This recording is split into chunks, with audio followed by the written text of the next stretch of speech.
I have had the privilege of working in theatre for over 20 years. We worked on plays, written things like Kunti, Karna and the Mahabharat, from Kabir to Covey. Throughout my theatrical journey, I've noticed one thing.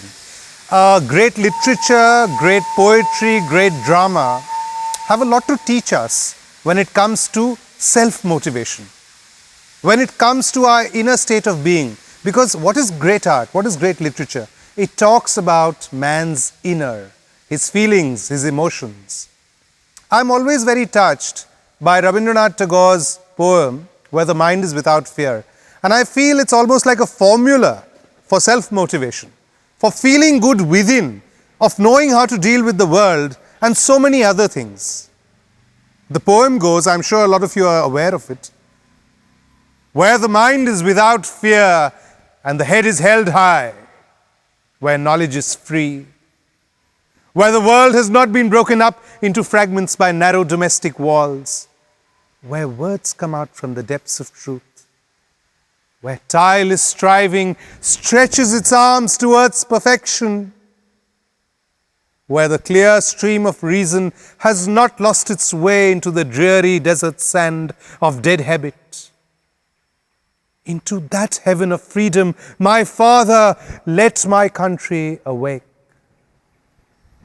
Let's go over the poem line by line. Where the mind is without fear. You know, the biggest demand in the world is for people who are comfortably self-confident, who are self-reliant. Companies look for such people.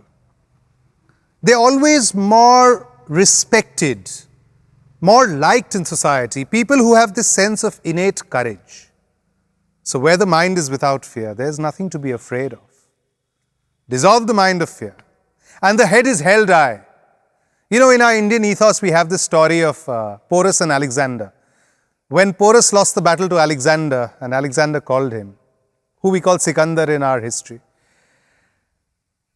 Alexander asked him, what do you want? How should I treat you? And Porous said one thing, just treat me as an equal.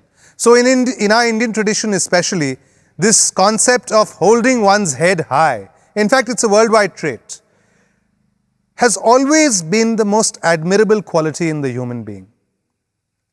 To be treated at par, give the other one respect, but feel proud within oneself. You know, this carries over to the other person.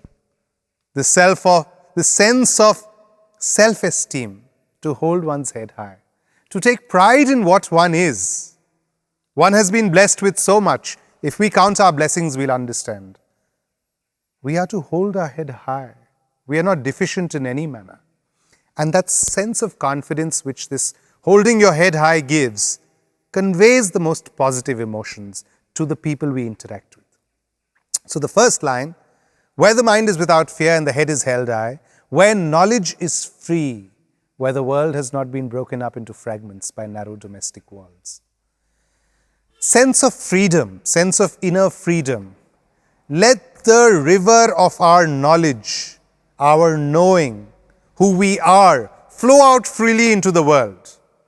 The power of self-expression, the power of communication, networking, is all contained within this freedom of knowledge, freedom of expression. And then one does not be narrow, one opens up. One represents oneself as one is, where words come out from the depths of truth, where tireless striving stretches its arms towards perfection. So where words come out from the depths of truth, you know what was one of the most admired traits in a human being? Self-integrity, honesty, a sense of trust. If the other person can trust you, they didn't trust you with so much.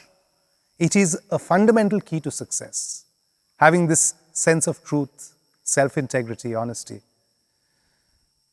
where tireless striving stretches its arms towards perfection. Human grit, human determination is the wake-up call to all human success,